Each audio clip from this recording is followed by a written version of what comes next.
안녕하세요. 예술이 일상이 되는 시간 위클리 아르테 진행의 정혜윤입니다. 오늘도 유예빈 이라윤 아나운서와 함께합니다. 안녕하세요. 안녕하세요.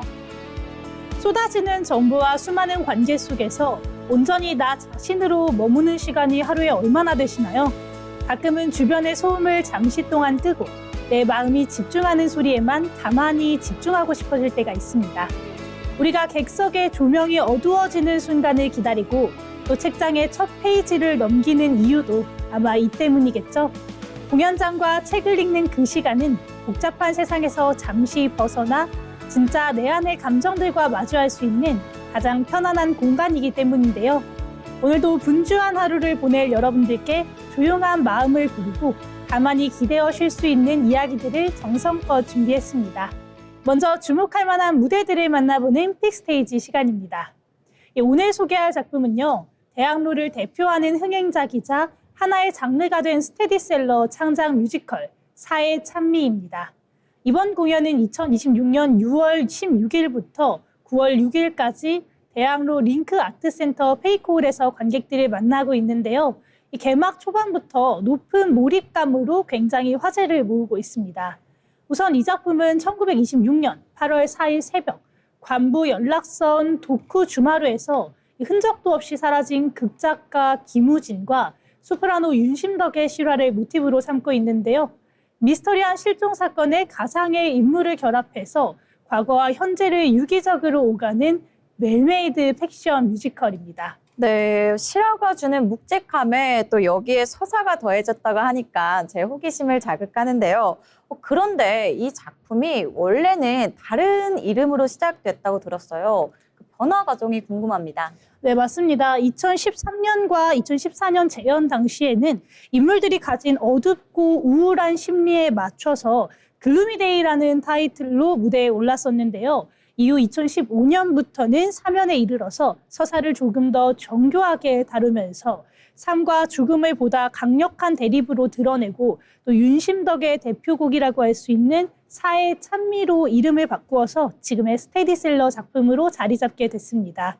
네, 먼저 이 극은 중간에 휴식 시간인 인터미션이 없이 110분 동안 긴장감 있게 흘러가는 작품인데요. 과거인 1921년과 현재인 2026년의 경계를 무너뜨리면서 인물들을 올가매는 이 신원 미상의 남자, 사내가 극을 열고 닫습니다. 도쿄를 배경으로 울려 퍼지는 사내와 심덕의 목소리, 도쿄 창가를 함께 듣고 오시죠. 자, 이 연극은 1921년 도쿄에서 시작해.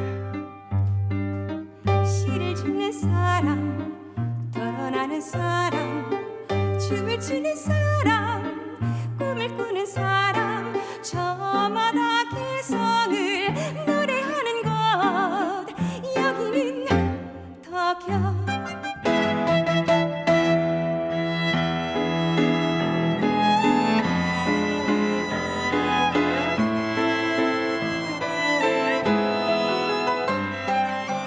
남자는 시인을 꿈꾸고 여자는 가수가 되고 싶어요. 둘은 첫눈에 사랑에 빠지고 서로 뗄래야 뗄 수 없는 사이가 되죠. 어떤 운명이 다가오는지도 모르는 채. 여자는 가난해. 부자들의 세계를 동경하지. 재능도 있고 야망도 있지만 가난의 계급을 쉽게 벗어나지 못해. 반면 남자는 부르주아야. 하지만 그는 그 사실을 부끄러워하지. 다른 지식인들처럼 빼앗긴 조국을 위해 헌신하지 못하고 부친의 가업을 이어야만 하는 자신의 처지가 괴로워. 네, 세련되고 활기찬 이 도쿄의 멜로디, 이 이면에 숨겨진 서늘하고 미스터리한 정서가 무대를 가득 채우는 느낌입니다. 두 사람의 목소리 뒤로 깔리는 이 악기 소리도 굉장히 인상 깊은데요. 혹시 무대 위의 음악 구성은 어떻게 이루어졌을까요? 네, 이 작품의 독보적인 분위기를 완성하는 핵심이 바로 무대 위에서 연주되는 라이브 삼중주인데요.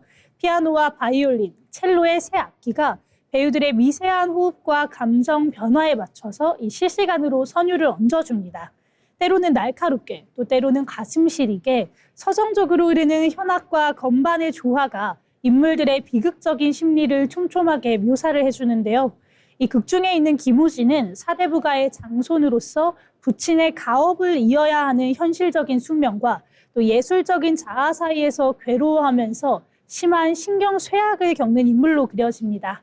반면에 윤심덕은 세상의 위선과 구속에서 벗어나서 오직 자신의 의지대로 행동을 하려고 하는 인물인데요. 찰나의 순간일지라도 불꽃처럼 뜨겁고 또 탐미적인 사랑을 갈망하는 마음이 돋보이는 두 번째 노래도 함께 듣고 오겠습니다. 난 찰나에 사는 사람이니까 순간의 미 그걸 얻을 수 없다면 난 이미 죽은 거나 마찬가지야. 모두 마음속으로 생각만 할 때 난 그냥 행동할 뿐이야. 모두 막연하게 동경만 하던 삶을 난 직접 살아갈 뿐이야.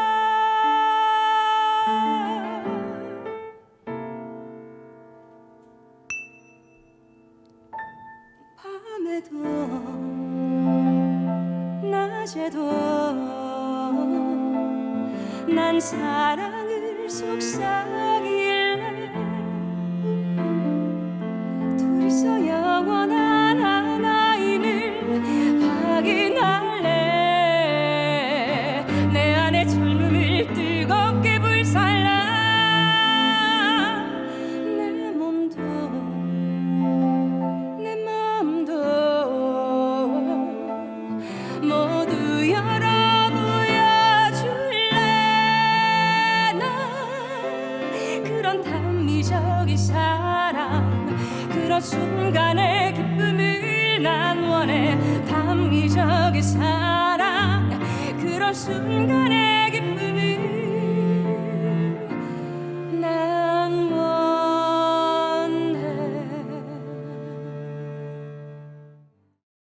네, 찰나일지라도 굉장히 탐미적인 사랑과 함께 또 순간의 기쁨을 원한다는 그 고백이 가슴을 아리게 만드는 것 같습니다.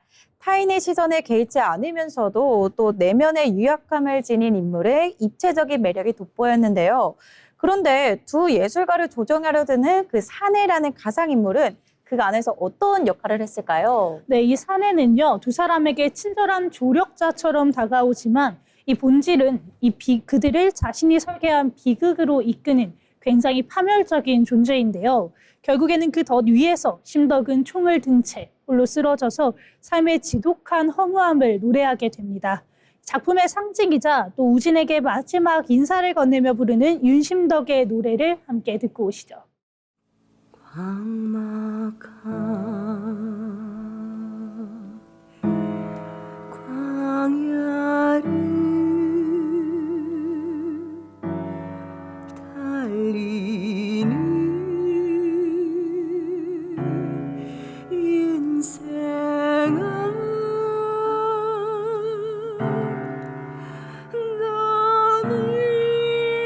너는 무엇을 찾으러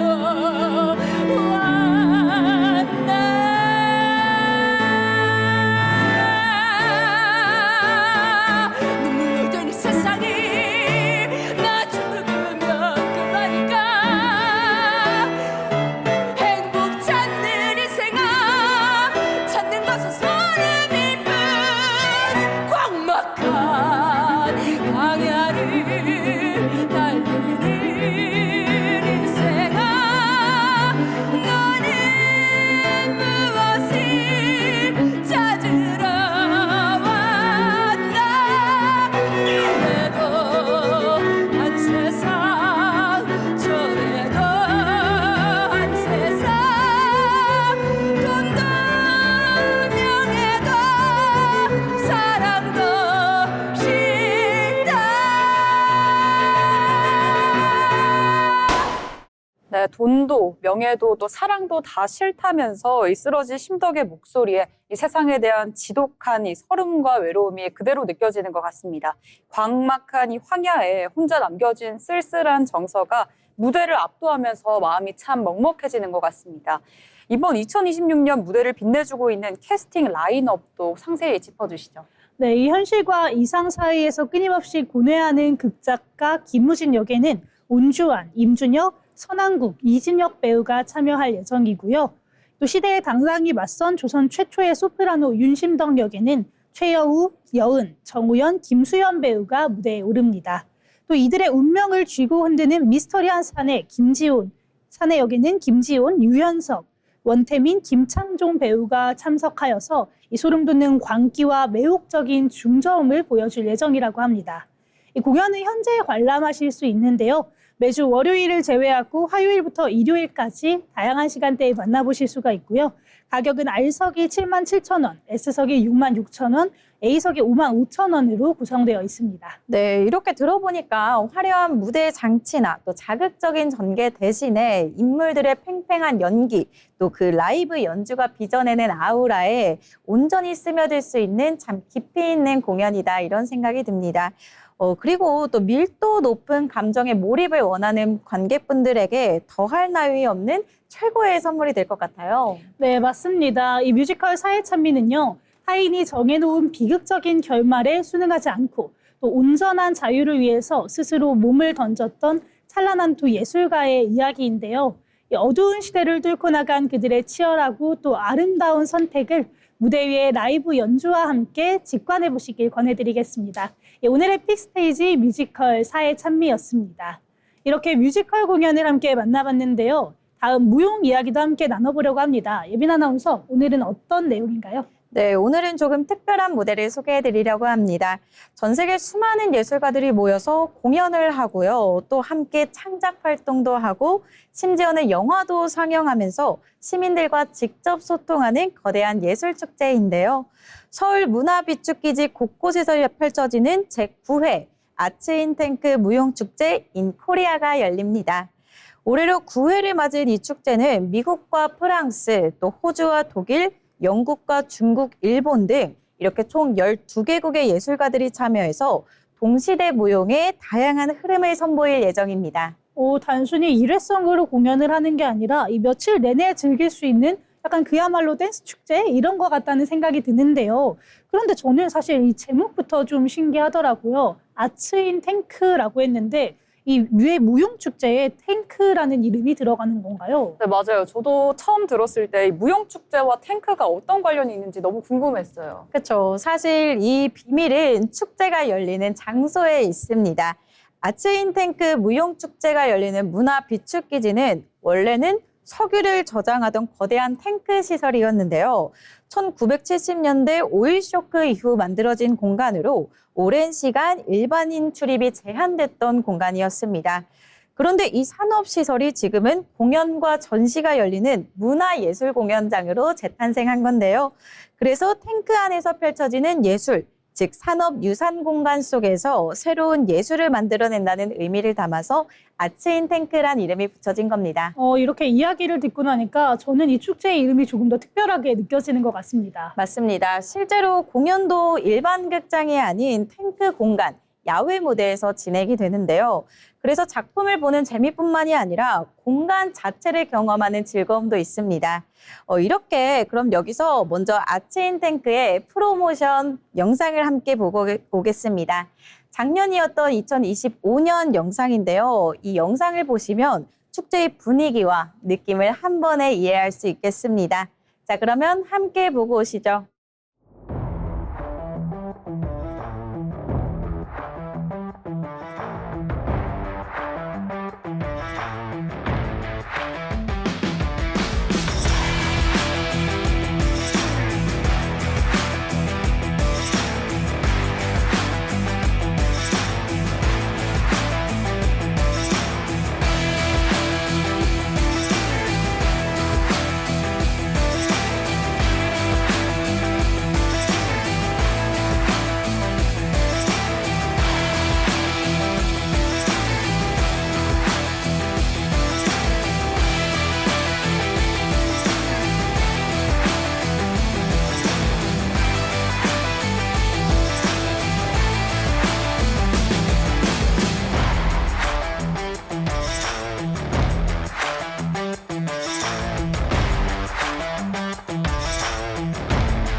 이렇게 보니까 굉장히 특별한 행사인 것 같은데요. 또 전 세계 예술가들이 모이는 국제적인 무용축제라고 하니까 어떤 프로그램들이 있는지도 궁금합니다. 네, 그런 프로그램을 이제 자세히 살펴보겠습니다.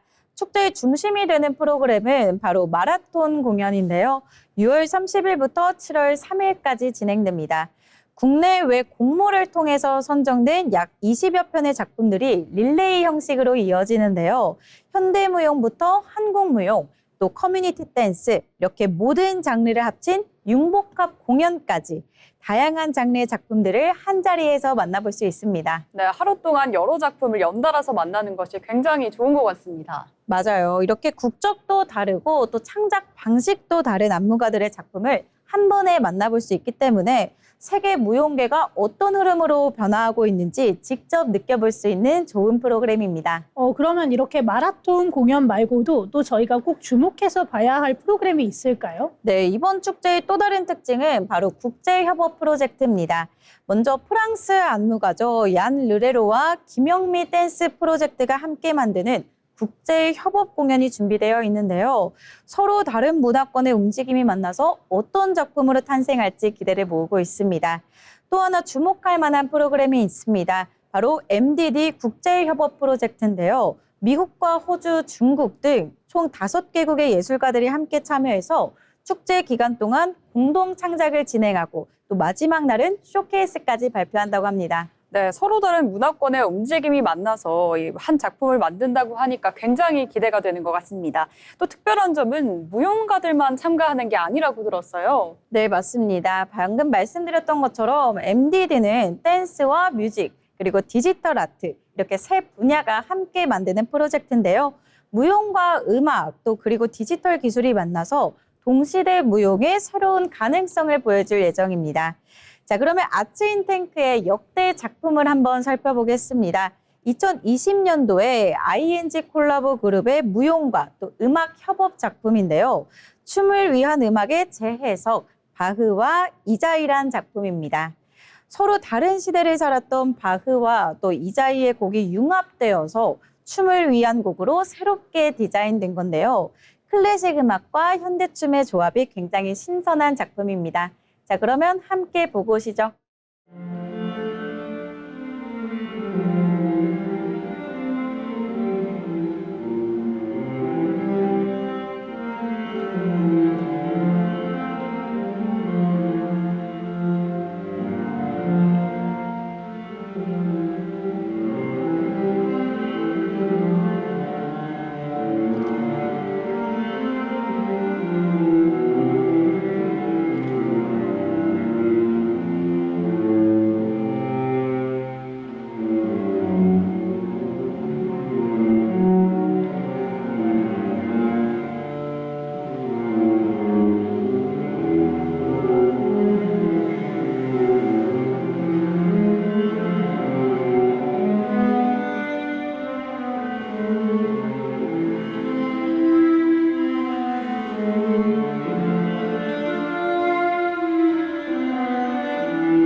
영상으로만 봐도 분위기가 굉장히 자유롭다는 게 느껴지는데요.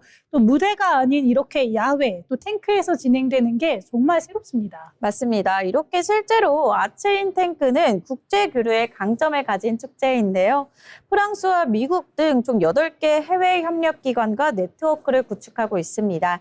또 우수 작품은 해외 공연과 국제 교류 프로그램까지 연결될 수 있어서 신진 안무가들에게도 굉장히 의미 있는 무대다, 이렇게 설명드릴 수 있습니다. 네, 그럼 축제 중에도 관객들도 직접 참여할 수 있는 프로그램이 있을까요? 네, 있습니다. 바로 이번 축제에서는 시민 참여 프로그램도 굉장히 다양하게 준비되어 있는데요. 6월 28일부터 7월 3일까지 K-팝 댄스 프로그램과 전통춤 체험 프로그램이 진행되고요. 또 해외 아티스트와 함께하는 어린이, 청소년 무용 체험 프로그램도 준비되어 있습니다.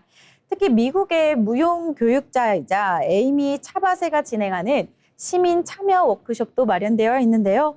전문 무용수가 아니더라도 시민 누구나 참여할 수 있도록 기획되어 있습니다. 이렇게 들으니까 그동안 무용이 좀 어려웠다 하시는 분들도 부담 없이 참여해 볼 수 있을 것 같습니다. 맞습니다. 예술가들만의 축제가 아니라요. 시민과 함께 만드는 축제라는 점도 아츠인 탱크만의 가장 큰 매력인 것 같습니다. 네, 축제 마지막을 장식하는 이 폐막 공연도 굉장히 기대가 되는데 혹시 어떤 공연이 준비되어 있을까요?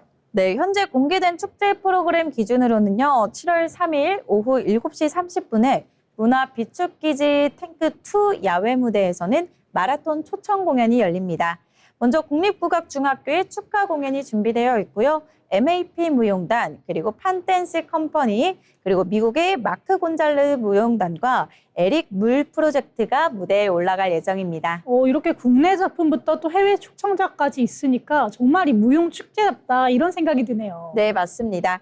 공연과 국제협업, 그리고 무용 영화제, 그리고 시민 참여 프로젝트까지 아츠인 탱크 무용축제는 이렇게 무용이 어디까지 확장될 수 있을지를 보여주는 하나의 거대한 예술 실험장인가 아닐까 싶은데요. 올여름 세계 여러 나라 예술가들이 만들어내는 움직임의 언어를 만나고 싶으시다면 문화 비축기지에서 열리는 아츠인 탱크 축제를 추천드립니다.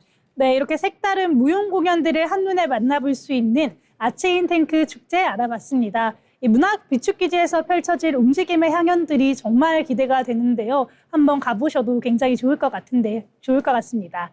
네, 이렇게 야외 공연장에서 만나는 예술에 대해서 이야기 나눠봤는데요. 그렇지만 이렇게 밖으로 나가지 않아도 어디서든 만날 수 있는 예술이 있습니다. 바로 책이죠. 한 주간 주목해볼 만한 책을 소개하는 위클리북 시간입니다. 나연 아나운서, 오늘의 책은 어떤 건가요? 네, 좋은 책 한 권을 함께 읽고 이야기 나누는 시간 위클리북입니다. 여러분은 가장 기억에 남는 음식이 있으신가요? 아마 비싼 음식이나 유명 맛집의 음식보다도 어릴 적 부모님 손을 잡고 갔던 식당의 돈가스, 또 학교가 끝난 뒤에 친구들과 나눠 먹었던 분식집 떡볶이, 혹은 여행지에서 우연히 먹었던 한 끼가 또 떠오를 수 있습니다. 음식은 단순히 배를 채우는 것을 넘어서 그 순간의 사람과 장소, 또 감정까지 함께 기억하게 하는 힘이 있는데요.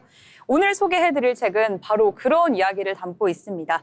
바로 요리사 최강록의 에세이 요리를 한다는 것입니다. 네, 최강록 셰프는 2013년 마스터 셰프 코리아 시즌2 우승자로 이름을 알렸고, 최근에는 넷플릭스 화제의 요리 서바이벌 프로그램이죠. 흑백요리사 2에서 다시 한번 우승자로 많은 사랑을 받았습니다. 방송을 보신 분들은 아시겠지만 최강록 셰프는 단순히 요리를 잘하는 사람이라기보다는 음식에 대한 담긴 이 기억과 경험을 이야기하는 사람이라는 느낌이 굉장히 강합니다. 혹시 오늘은 이제 혜윤 씨 그리고 또 예빈의 아나운서와 함께 이 책 이야기 나눠보도록 하겠습니다. 그런데 저는 솔직히 제목만 보고 당연히 요리책일 줄 알았거든요. 레시피가 좀 많이 나올 줄 알았는데 그건 아닌가 보네요. 저도 처음에는 그저 셰프가 쓴 그렇게 요리 레시피, 에세이 정도로만 생각했는데 생각보다 인생 이야기가 많이 들어가 있더라고요. 네, 맞습니다. 사실 이 책에는 조리법이나 레시피보다는 이 최강록이라는 사람이 어떤 음식을 먹으며 자랐고 또 어떤 경험을 통해 지금의 요리사가 되었는지 더 많이 담겨 있습니다. 그래서 읽다 보면 요리사 최강록보다 인간 최강록에 대해 만나는 책이라는 생각이 많이 듭니다. 특히 인상적이었던 건 최강록 셰프가 음식을 기억하는 방법인데요. 우리는 보통 음식을 떠올릴 때 맛부터 기억을 하곤 하잖아요. 달았다, 짰다, 부드럽다, 딱딱했다 이런 식으로요. 그런데 최강록 셰프는 이 맛보다는 먼저 사람을 기억합니다. 누구와 먹었는지, 어디서 먹었는지, 그때 어떤 감정이었는지 말이죠. 그래서 이 책에는 음식 이야기와 또 사람 이야기가 늘 함께 등장하게 됩니다. 저도 그게 참 신기했는데요. 음식 이야기를 하는 줄 알았는데 이 어느 순간에 가족 이야기, 또 친구 이야기, 사장님 이야기 이렇게 이어지더라고요. 맞아요. 그래서 음식을 소개하는 책이라기보다는 추억을 소개하는 책인 것 같았거든요. 네, 맞습니다. 그리고 그중에서 가장 인상 깊은 챕터가 바로 술 이야기였습니다. 네, 최강록 셰프는 술을 좋아한다고 아주 솔직하게 이야기하는데요. 두 아나운서분들께 질문 한번 드려보겠습니다. 혹시 술 좋아하시나요? 또 그중에서 좋아하는 주종이 있는지 궁금합니다. 저는 최근에 와인을 굉장히 좋아하고 있는 것 같아요. 와인 좋죠. 저는 또 한식을 좋아하다 보니까 한식이랑 먹을 수 있는 막걸리를 좋아하는 편입니다. 네, 너무 감사합니다. 네, 최강록 셰프가 이 술을 좋아하는 방식이 아주 특이하게 나와 있는데요. 네, 보통은 어떤 술을 좋아하느냐 이렇게 물으면 사실 소주나 맥주, 또 와인 같은 종류를 이야기할 수 있는데요. 최강록 셰프의 경우 지금 먹고 있는 음식과 가장 잘 어울리는 술이 가장 좋은 술이라고 이야기합니다. 저도 이 부분이 정말 인상 깊었는데요. 이 술이 주인공이 아니라 음식을 더 맛있게 만들어주는 역할이다. 이렇게 이야기를 하더라고요. 네, 맞습니다. 책에서는 이 술이 입안을 정리해주고 또 다음 한 입을 더 기대하게 만드는 존재다. 이렇게 표현을 하는데요. 그래서 음식과 이 술의 궁합을 굉장히 중요하게 생각합니다. 와인이 들어간 음식에는 와인을, 또 일본 음식에는 청주를, 또 중국 음식에는 고량주나 이 중국술을 곁들이면 실패할 확률이 적다고 이야기하는데요. 전문적인 미식가의 설명이라기보다는 실제로 오랫동안 음식을 먹고 또 요리를 해온 사람의 경험담처럼 들려서 굉장히 인상 깊었습니다. 네, 저는 또 특히 사케 이야기가 가장 기억에 남는데요. 음식 없이 이렇게 술로만 만족감을 느꼈다고 했잖아요. 네, 맞습니다. 이 최강록 셰프는 원래 음식 없이 술 마시는 걸 굉장히 이해하지 못했던 사람이라고 하는데요. 그런데 일본에서 정말 좋은 사케를 먹었을 때, 그 처음으로 음식 없이도 만족감을 느꼈다고 합니다. 평소에 생각이 바뀔 정도로 강렬한 경험이었다고 하는데요. 근데 저는 이 챕터를 읽으면서 이 최강록 셰프가 왜 술을 좋아하는지도 조금 알 것 같았습니다. 단순히 취하기 위해 술을 마시는 사람이 아니라 음식과 함께하는 시간을 즐기는 사람이구나 하는 그런 생각이 들었거든요. 또 책을 읽다 보면 술 이야기를 하는데도 결국에는 함께 밥을 먹었던 사람들, 또 식당에서 나눴던 대화, 또 여행지에서의 추억을 이야기하곤 합니다. 맞아요. 또 생각을 해보면 우리도 기억에 남는 술자리 이런 거를 떠올릴 때 술 이름보다는 누구랑 있었는지를 더 먼저 생각하는 것 같습니다. 맞아요. 저도 그런데 몇 년 전에 마셨던 술 이름은 기억 안 나도 그날 누구랑 있었는지 또 어떤 대화를 했는지는 기억에 참 선명하게 남더라고요. 네, 맞습니다. 바로 그런 점 때문에 최강록 셰프의 술 이야기가 더 공감됐던 것 같습니다. 술 자체보다 그 자리에 있었던 사람들과 또 그 음식이 중심이기 때문이죠. 그래서 좋은 술 이야기하면서도 결국 좋은 식탁에 대한 이야기를 나옵니다. 또 흥미로웠던 건 최강록 셰프가 술을 좋아하지만 동시에 절제의 중요성에 대해서도 알려줍니다. 아무리 좋은 술이라도 과하면 또 음식에 대한 기억까지도 흐려질 수 있다고 이야기하는데요. 그래서 술이 중심이 아니라 음식이 중심이라는 이 점이 책 전반에 깔려 있는 걸 느낄 수 있었습니다. 그리고 개인적으로 가장 따뜻했던 이야기는 돈가스 이야기였는데요. 사실 이 책을 읽고 가장 오래 기억에 남은 챕터이기도 했습니다. 이 그림을 보면 최강록 셰프가 직접 그린 그림인데요. 네, 어렸을 때 자주 갔던 경양식집 이야기를 들려줍니다. 함박 스테이크와 생선가스, 돈가스, 마카로니 샐러드, 밥이 함께 나오는 모듬 정식을 정말 좋아했다고 하는데요. 그래서 심지어 책에 이 접시를 직접 그림으로 그려놓기도 했습니다. 이 그림을 보니까 진짜 좋아하는구나 싶어요. 맞아요. 저도 이런 유명 셰프의 화려한 음식이 아니고 정말 저희한테도 사실 친숙한 메뉴여서 너무 공감이 됐습니다. 네, 그렇죠. 그런데 재밌는 건 최강록 셰프가 그 돈가스의 맛을 길게 설명하지 않는다는 점입니다. 대신 그 식당 사장님의 이야기를 더 많이 하는데요. 자신이 좋아하는 마카로니 샐러드를 넉넉하게 주시고 또 밥도 늘 담아주시고 또 늘 반갑게 맞아주시던 사장님의 이야기 말이죠. 저는 이 부분이 굉장히 인상 깊었습니다. 최강록 셰프가 이 정말 대단한 요리사잖아요. 이 세계적인 레스토랑에서 이 고급 음식이라던가 이런 추억을 얘기할 줄 알았는데 가장 오래 기억하는 음식이 어린 시절 먹었던 이 경양식 돈가스라는 점이 굉장히 의외이면서도 또 공감되기도 했습니다. 그러고 보니까 정말 그렇네요. 사실 최강록 셰프 정도면 훨씬 비싸고 또 좋은 음식도 많이 먹어봤을 텐데요. 그렇죠. 그런데 결국은 가장 좋아했던 음식 이야기를 할 때 나온 건 돈가스인 거잖아요. 네, 그렇죠. 그래서 아마 이 음식에는 맛 이상의 의미가 있었기 때문 아닐까 싶습니다. 책 속에서도 최강록 셰프가 돈가스의 소스가 어땠다, 또 고기가 얼마나 두꺼웠다 이런 걸 이야기하는 것보다는 그 식당을 기다리던 그 마음과 또 사장님의 모습에 대해서 더 오래 이야기합니다. 결국 음식은 혀로만 먹는 게 아니라 기억으로도 먹는다는 걸 한 번 더 느끼게 되는 순간이었는데요. 그래서 이 챕터를 읽다 보면 독자들도 자연스럽게 자신의 추억의 음식을 떠올리게 될 텐데 혹시 여기서 혜윤 아나운서의 추억의 음식이 궁금합니다.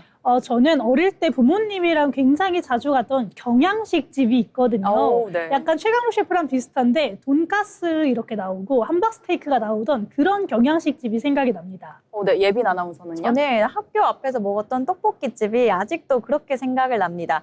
사실 특별한 맛은 아니잖아요. 그랬는데도 이제 친구들이랑 모여서 그 떡볶이를 먹던 기억이 납니다. 네, 바로 그 점이 이 책의 가장 큰 매력인 것 같습니다. 최강록 셰프의 이야기를 읽는데 어느 순간 독자 자신의 추억을 떠올리게 하거든요. 아마 최강록 셰프도 그런 마음으로 이 책을 쓴 게 아닐까 싶습니다. 또 책을 읽다 보면 최강록 셰프가 생각하는 그 요리의 의미도 조금씩 보이기 시작합니다.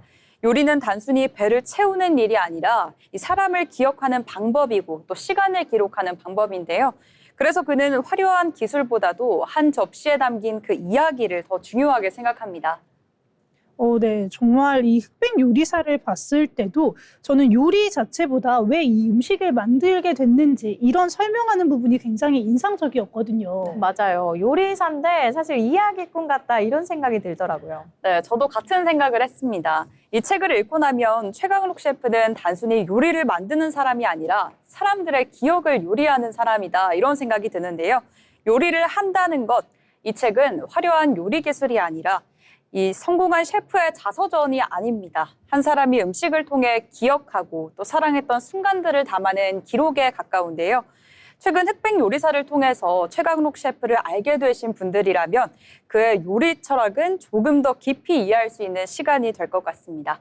음식 좋아하시는 분들, 또 사람 이야기 좋아하시는 분들은 또 자신만의 추억의 음식을 가지고 있는 분들이라면 꼭 한번 추천하고 싶은 책입니다. 저는 이 책 이렇게 읽고 나니까 괜히 제가 자주 가던 단골집을 한 번 더 가고 싶네요. 네, 저는 오늘 저녁 메뉴가 벌써부터 고민됩니다. 계속 이야기를 들으니까 지금 돈가스가 너무 먹고 싶네요.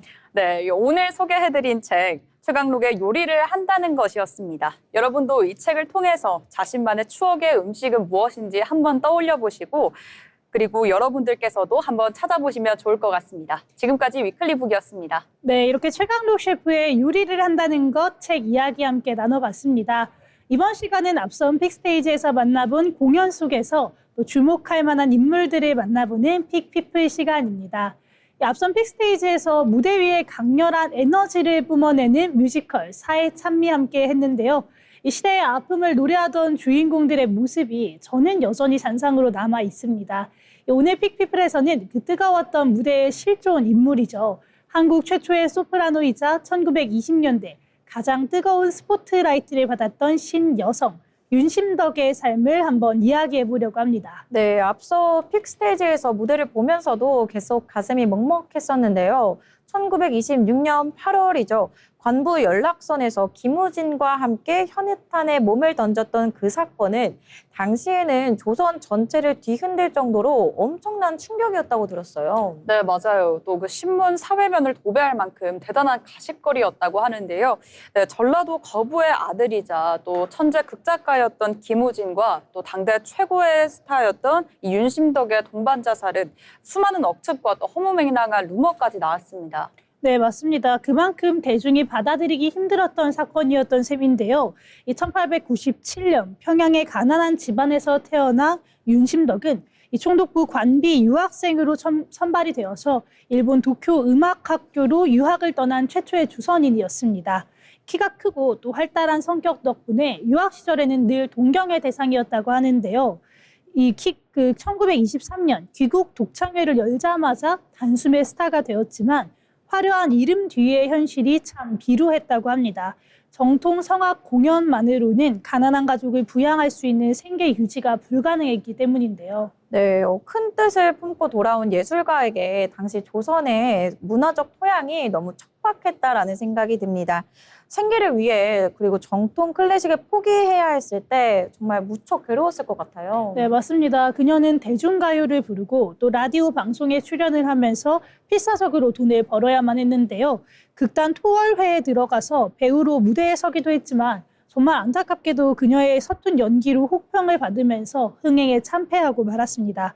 이 고상한 클래식을 하던 여성이 천한 연극 무대에 섰다가 실패했다면서 장안의 비난과 또 스캔들이 쏟아졌다고 합니다. 네, 현실의 벽에 부딪힌 것도 모자라서 또 세상의 차가운 시선까지 견뎌야 했다니 마음이 참 아픈 것 같습니다. 게다가 또 유부남이었던 김우진과의 사랑이 또 그녀를 더 깊은 궁지로 또 몰고 갔잖아요. 네, 그렇습니다. 이 유학 시절에 만난 두 사람은요, 서로의 예술적 고뇌를 가장 잘 이해할 수 있는 영혼의 동반자였다고 합니다. 그렇지만 현실에서는 허용될 수가 없는 관계였는데요. 김우진 역시 예술을 반대하는 엄격한 집안 환경 때문에 깊은 절망감을 안고 있었죠. 이에 이상은 묻고 현실은 계속해서 발목을 잡는 상황에서 두 사람은 점점 막다른 길로 내몰리게 됩니다. 그리고 1926년 7월 윤심덕은 일본 오사카에서 음반 취입을 하던 중에 예정에 없던 곡을 추가로 녹음을 하는데요. 다뉴브강의 잔물결에 직접 한국어의 가사를 붙인 사의 찬미라는 곡이었습니다. 네, 삶의 허무함과 죽음에 대한 갈망이 담긴 노래죠. 윤심덕이 세상에 남긴 마지막 유언. 그녀의 생생한 목소리가 담긴 원곡 음원을 잠시 들어보겠습니다.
네, 거친 이 유성기 소리인데도 삶의 끝자락에 선 이 애절함이 그대로 느껴지는 무대였습니다. 네, 그렇죠. 이 녹음을 마친 후에 두 사람은 부산행 연락선에 올랐다고 하는데요.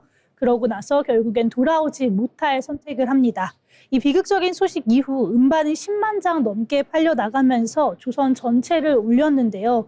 이 시대를 너무 앞서가던 엘리트 여성이 짊어져야 했던 무게가 사실 너무 무거웠던 거죠. 하지만 그녀가 남긴 예술적인 이 불꽃은 100년이 지난 지금까지도 사라지지 않고 우리 곁에 남아 있는데요. 이번에는 대한민국 최고의 음악가들이 현대적인 감각으로 재해석한 무대를 함께 만나보도록 하겠습니다. 이 한층 더 깊고 찬란해진 무대를 영상으로 함께 만나보시죠.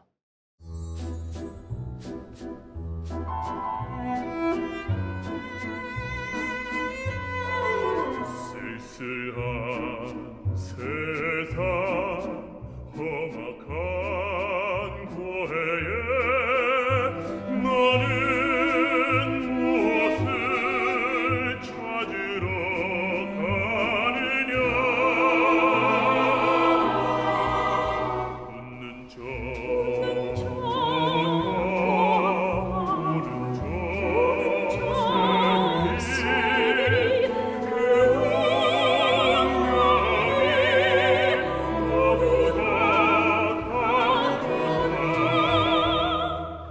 눈물로 된 이 세상에 나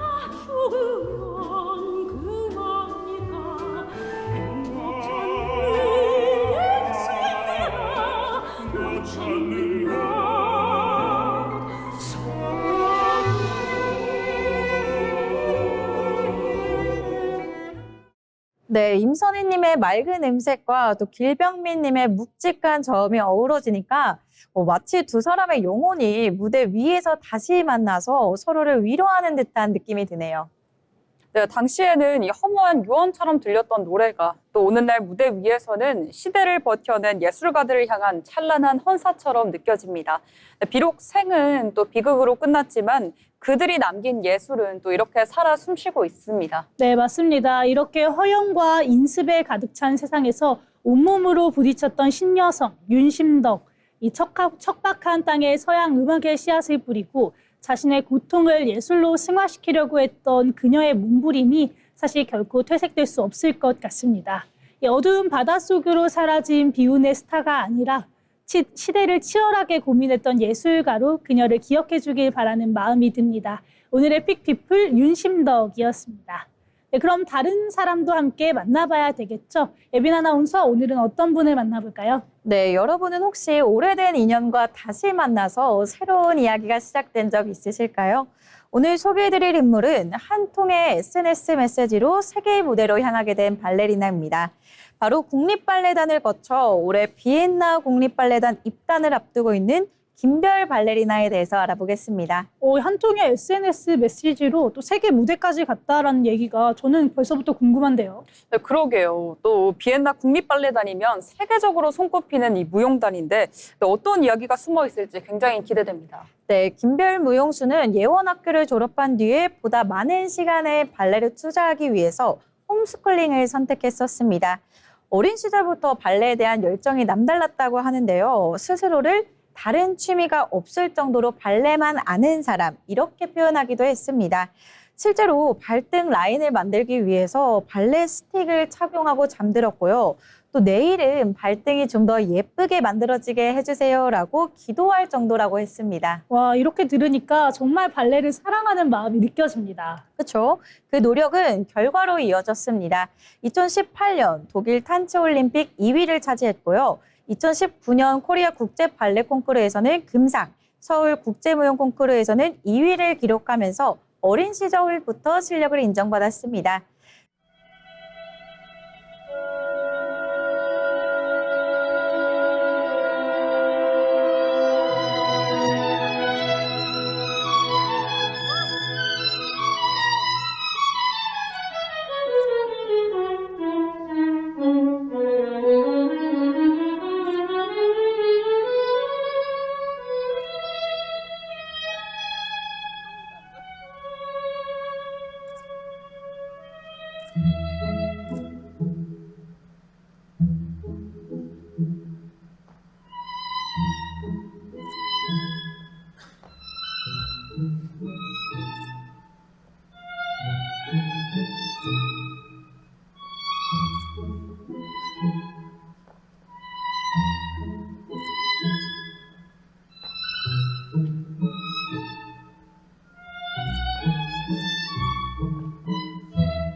정말 무대를 보는 내내 저는 깔끔하다, 또 정확하다 이런 느낌이 드는데요.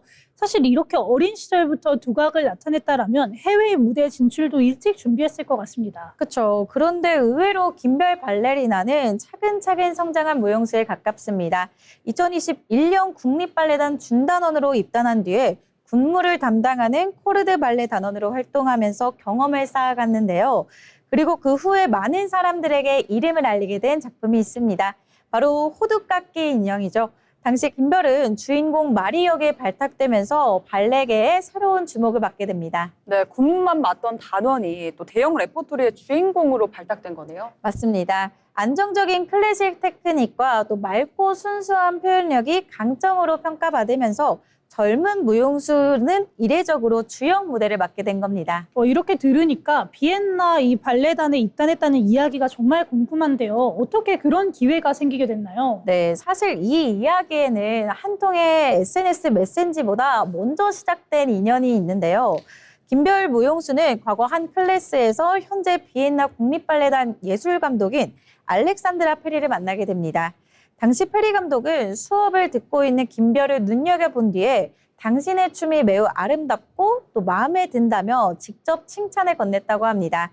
다만 그 이후에 특별한 연락이 이어지지는 않았는데요. 그렇게 시간이 흐른 뒤에 올해 2월 김별 발레리나는 알렉산드라 페리 감독에게 인스타그램 DM 메시지를 보내게 됩니다. 내용은 아주 짧게 저를 기억하시나요? 이렇게 보냈다고 하는데요. 그런데 여기서 놀랍게도 페리 감독은 김별을 기억하고 있었습니다. 그리고 그 연락을 계기로 비엔나 국립발레단 입단 제안이 이뤄진 건데요. 이후에 영상 심사와 인터뷰를 거쳐서 김별 발레리나는 2026년 8월부터 비엔나에서 활동하게 됩니다. 네, 정말 이 한 통의 메시지가 또 소중한 인연을 이어주게 된 거네요. 네, 그러면 이 정말 훌륭한 실력과 운명이라는 조화가 정말 이뤄진 것 같은데, 그럼 김별 발레리나는 국립발레단에서 시작해서 이제는 세계 무대로 향하게 된 거네요? 네, 맞습니다. 한 통의 SNS 메시지가 기회를 연결해 준 건 사실이지만 사실 그 메시지가 의미를 가질 수 있었던 이유는 그보다 훨씬 오랜 시간 쌓아온 노력과 실력이 있었기 때문인데요. 이제 세계 무대로 향하는 김별 발레리나, 앞으로 비엔나에서 펼쳐갈 새로운 도전도 지켜보면 좋을 것 같습니다. 네, 김별 발레리나 이야기까지 함께 만나봤습니다. 어느덧 오늘 준비한 소식들을 마칠 시간이 되었는데요. 예술을 향유한다는 것은 내 안의 이야기를 들여다보는 시간이다, 이런 말이 있죠. 오늘은 뮤지컬과 무용축제, 그리고 책과 인물들까지 함께 만나보면서 이 복잡한 세상의 소음을 잠시 끄고 내 안의 진짜 목소리에 귀 기울여보는 이야기들로 채워봤는데요. 오늘 이야기를 나누다 보니 저는 남들의 시선이나 세상의 기준에 맞추느라 정작 내 마음이 보내는 신호는 외면한 채 살아가고 있진 않은지 그런 것들을 돌아보게 됩니다. 저희는 다음 주 이 시간에도 마음의 빈틈을 채워줄 또 다른 이야기들을 함께 찾아오겠습니다. 함께해 주신 여러분 고맙습니다.